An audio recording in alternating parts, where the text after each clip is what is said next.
pada zaman Sultanul Aulia Syekh Abdul Qadir Jailani yang tertuang dalam sebuah kitab Ajaibul Makhluqat, terdapat kisah seorang pria Baghdad yang kebingungan serta meminta tolong kepada Syekh Abdul Qadir Jailani karena putrinya telah diculik oleh bangsa jin.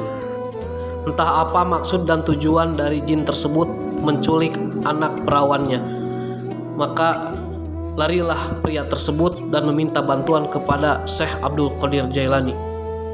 Naluri seorang bapak yang sangat menyayangi anaknya sehingga dia mencari bagaimanapun caranya untuk mendapatkan anaknya kembali.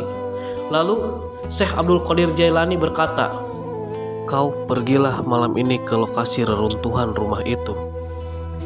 Kemudian kau duduk di atas reruntuhannya dan buatlah garis melingkar di sekitar tubuhmu dan membaca bismillah atas niat Syekh Abdul Qadir Jailani. Dan saat kegelapan datang, akan ada sekelompok jin berbagai bentuk yang akan mendatangimu. Jangan sampai penampakan itu membuatmu tercengang dan membuatmu kabur. Apapun yang terjadi, tetaplah pada lingkaran tersebut. Di dalam barisan jin itu ada raja jin yang nantinya akan menanyakan keperluan dan maksudmu. Katakan saja, kau diutus oleh Syekh Abdul Qadir Jailani untuk mencari putrimu yang diculik oleh bangsa jin." Itulah pesan Syekh Abdul Qadir Jailani kepada pria tersebut. Perjalanan ini tentu sangat menantang karena harus berurusan dengan hal gaib. Akan tetapi demi dipertemukan dengan anaknya, sang pria tersebut mematuhi apa yang diamanatkan oleh Syekh Abdul Qadir Jailani. Malam pun tiba dan sang pria sudah ada di rumah kosong. Dan benar saja apa yang dikatakan oleh Syekh Abdul Qadir Jailani tentang barisan para jin.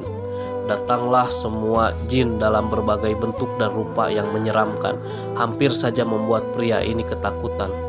Tetapi dengan niat mengambil anaknya, dia berusaha untuk tetap tenang.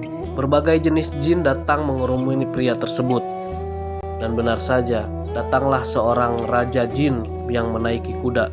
Lalu dia bertanya perihal keperluan lelaki tersebut. Dia berkata, "Hei manusia, apa yang membuatmu datang kemari?" Sang pria menjawab, "Aku diutus oleh Syekh Abdul Qadir Jailani."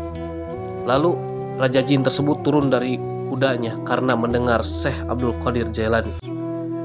Dia berpesan untuk segera mengembalikan putriku. Lalu raja jin berkata, "Siapa di antara kalian yang telah menculik anak dari pria ini?" Lalu datanglah jin yang tinggi besar, menyeramkan, membawa seorang wanita yang terlihat tertidur di pundaknya. Lalu raja jin bertanya, "Apa yang membuatmu menculik anak gadis ini?" Jin itu lantas tertawa sambil berkata, "Mwah, dia telah menimpaku. Lalu kupukul dia hingga pingsan, lalu aku menculiknya hingga sekarang." Mendengar cerita anak buahnya tersebut, lantas raja jin memerintahkan untuk mengembalikan wanita itu sehingga dia bisa kembali kepada ayahnya. Itulah karomah Syekh Abdul Qadir Jailani semasa beliau hidup. Wallahu alam.